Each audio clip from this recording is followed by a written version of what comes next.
Yan. So, nagpunta po kami kanina sa Churchillian Shopping Center at namili ako sa Victoria's Secret at saka sa Miniso. Ayan. Habang ako ay nagtsatsaa, ito yung nabili namin na new discovery namin dito. Kung sa atin parang Lipton iced tea na powder. Ayan, ganyan siya. Wittard ang pangalan. Sobrang sarap. Dun sa Gun Wharf, dito sa Portsmouth, pumunta kami. Tapos, nirecommend siya ng friend namin si Faye. Tapos, merong mga taster. Nung una ko tong natikman, nagulat ako, sobrang sarap. So, bumili ako. Ang ano niya is Wittard Chelsea 1886 Dreamtime. Flavors of honey, apricot, and vanilla instant tea. So, it can either be hot or cold. So, 450 grams. Sobrang sarap. Nakakagulat yung lasa. So, sale pa sila noon. Hindi ko alam kung magkano yan pag hindi sila sale. So, ito ang aking haul ng Victoria's Secret at saka Miniso. So, ang nabili sa Victoria's Secret, ang total ng nabili ko ay 63 pounds. Bale, ang nabili ko ay ito. Open ko na. So, nakabili ako ng 4 na underwear. So, 9 pounds yung isa nitong tatlo. Pero hindi ko alam, nung dinala ko sa counter, buy 3, take 1 pala. So, depende sa size kasi yung presyo. Itong tatlong to, ayan, 9 pounds. Yan, 9 pounds. Tapos, sabi, free daw yung paapat. So, nakakuha ako. Ito, tinitingnan ko kasi to kaso iniwanan ko. 10 pounds to. So, na-free ko to. So, yun, may 4 na underwear akong nabili kanina. So, all in all, 27 pounds lang yon. Ngayon, may nabili din ako kasi nahihilig ako sa perfume nitong mga nakaraan. So, umamoy ako ng umamoy. Sa Miniso pa lang, nagtry ng mga scents. Pero, meron akong nagustuhan na binalik-balikan ko kanina. Tapos, 18 pounds lang yung sticker. Nakalagay na sticker, 18 pounds. Ayan ay Victoria's Secret Teas. Then, nung nasa counter kami, hindi ako nakatingin dun sa screen.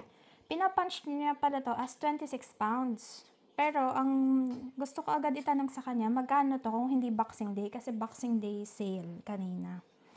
Sa lahat ng, almost all stalls doon sa Churchillian Square. So, yung pala, pinapunch niya to as 26 pounds. So, sabi ko, hindi ba 18 pounds kapag discount days nyo? Sabi niya, hindi, 26 pounds. Sabi ko, kasi may nakalagay na tag 18 pounds. Sabi niya, dahil daw may tag, i-consider daw niya, pero hindi daw talaga. So, medyo nalito ako. So, bumili ako ng dalawa. Kasi, yun nga, discount. Tapos, nalaman ko nga na pag ordinary days, 26 pounds. So, 8 pounds yung natipid ko. Then, walang Victoria's Secret dito sa Portsmouth at sa Southampton. At dahil 1.5 hour away yun, so, dinalawa ko na. Pero hanggang ngayon, inaamoy ko siya. Sobrang bango. Sa lahat ng pabangong inamoy ko doon.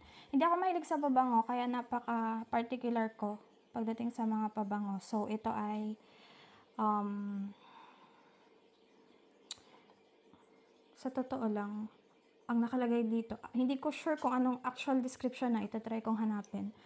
Fine Fragrance Mist Broom Perfume Deluxe 250 ml. Ito.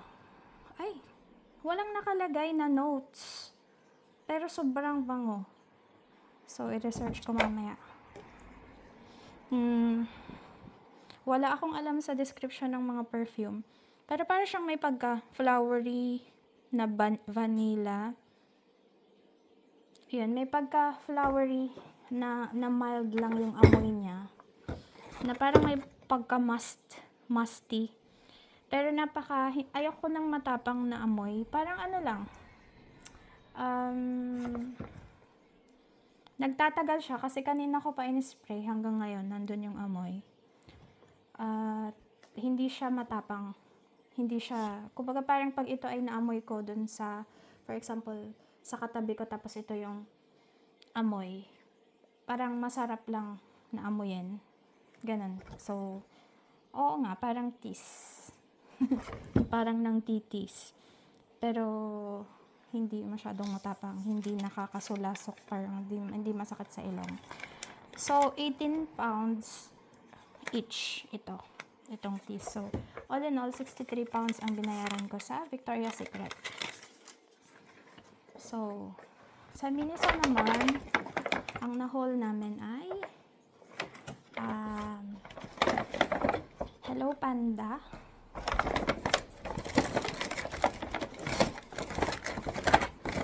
Bale, ang binayaran ko sa Miniso, lahat-lahat ay 34.94.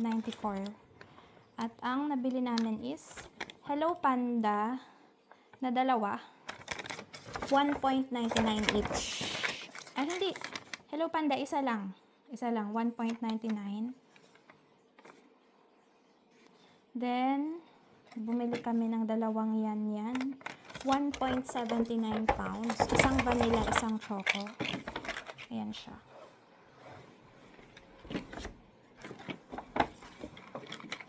Yan. Pasensya na po sa haul ko. First time, natuwa lang ako kasi hindi ako mahilig mag-shopping. Pero ngayon, ewan ko. Parang sabi ko, sige na, mag-shopping na ako. Kasi yung mga underwear ko kailangan ng kapalit, tapos napahilig na sa perfume. Tsaka hindi naman ako bumibili ng mga mamahalin din. Pag bumibili ako ng perfume, mga sa Aldi, yung mga tag sa 6 to 7 pounds. Tapos piling-pili pa yun. Yan, tapos bumili ako ng bubble tea na, brown sugar with tapioca pearls, 490 ml. Dalawa nito. 7.98 itong dalawa. Yan, dalawa na siya. Sabi namin, try namin sa New Year para naman meron kaming bilog-bilog. Balito yan. Then, bumili ako ng yan, napapahilig din ako sa mga makeup recently. Yung mga mura lang din. Kasi may nagustuhan akong eyeliner sa Maybelline na nakakagawa ako ng cute na cat's eye. So, parang nagiging hilig ko na. So, kinukompleta ko ngayon yung makeup container ko. So, ito ay ang price nito. Hanapin ko.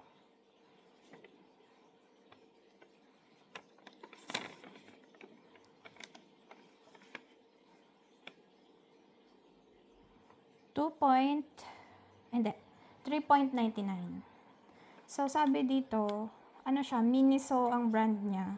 Tapos, merong dalawang 2-in-1 eyeliner nakalagay.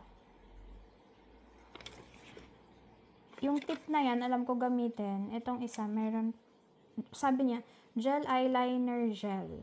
So, malay ko ba? Yung isa liquid. So, hindi ko pa alam yung difference. Pero, sige, try ko na din. Para naman may saysay at medyo informative din siya ang aking haul. Okay. So, yung isa is ganito. Yan. Okay. Gel daw siya. Okay. So, tapos yung isa naman ay, okay, pen. So, maganda siya. Maganda. 3.99 pounds sa Miniso Brighton. So, okay siya. Ganda siya. Then, may binili akong isa pa. Actually, tatlo. Ang ganda nitong pens na to. 50 pens lang. Each.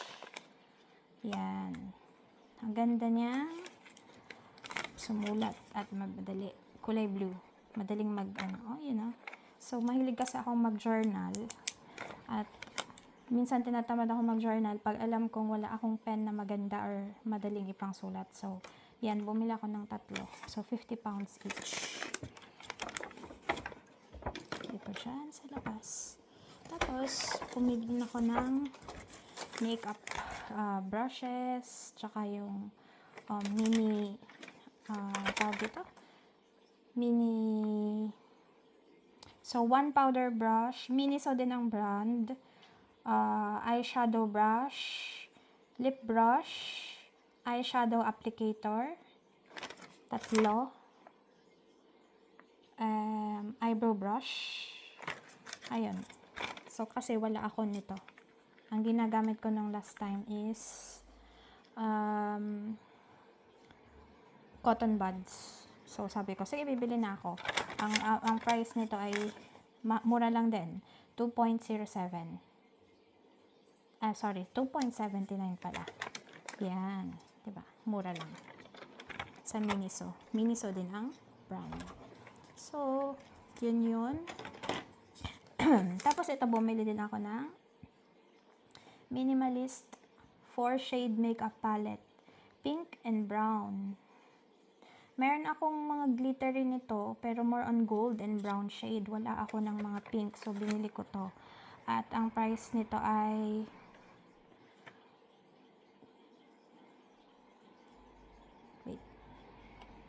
magkano ang bili ko sa'yo? I think ikaw yung quick dry. I think 2.07 ito. Yan, 2.07. Ang paper bag ay 40. No, mali na naman ako nang sinabi. No, 3.99. Ay, hindi. Sorry, mali talaga ang aking sinasabi. So, 5.99. Sabi ko na kasi ito yung pinakamahal sa mga binili kong pang makeup. So, 5.99 po ito. Sa Miniso. Feeling ko worth it naman. Kasi ayoko ng mga masyadong mahal. Gusto ko yung yung tipong 3 pala ang yan. So, 3 pala ang nabili. So, meron kaming biniling ganito. Cream soda. Masarap to. Ang flavor nito, so, ito ang supplier, ang manufacturer ay Lotte, Milky's, refreshing milk and yogurt flavor. Original Korean cream soda. So, ang kanyang price, 3 binili namin, 3.27. 1.09 each. 3 ganito yung binili namin, then isang banana. Yung isa na inom na namin kanina nung kumain kami sa IKEA. Kasi dun sa Churchill Shopping Center, meron, ang katabing-katabi lang niya yung IKEA, tapos may shortcut. Pasok ka lang sa Churchill Shopping Center, tapos pwede ka na, may isang area doon, pasok ka lang, IKEA na. So, ito yung Milky's banana flavor. Banana Korean cream soda. Hindi pa namin natikman to. So, yun. 1.09. Yun yung na-haul ko sa Miniso. Then, meron akong binili So, yun yung Miniso. And then, the third stall na pinuntahan namin ay Kiko Milano. Then, sa Kiko Milano, bumili ako ng 2 makeup product. Iyon ay ito. Kasi, ito yung wala pa rin ako. So, kinumpleto na nito yung mga wala ko sa makeup kit ko. Dito sa aking magic. Ano ba tawag dito? Ayan. Makeup. Basta makeup kit.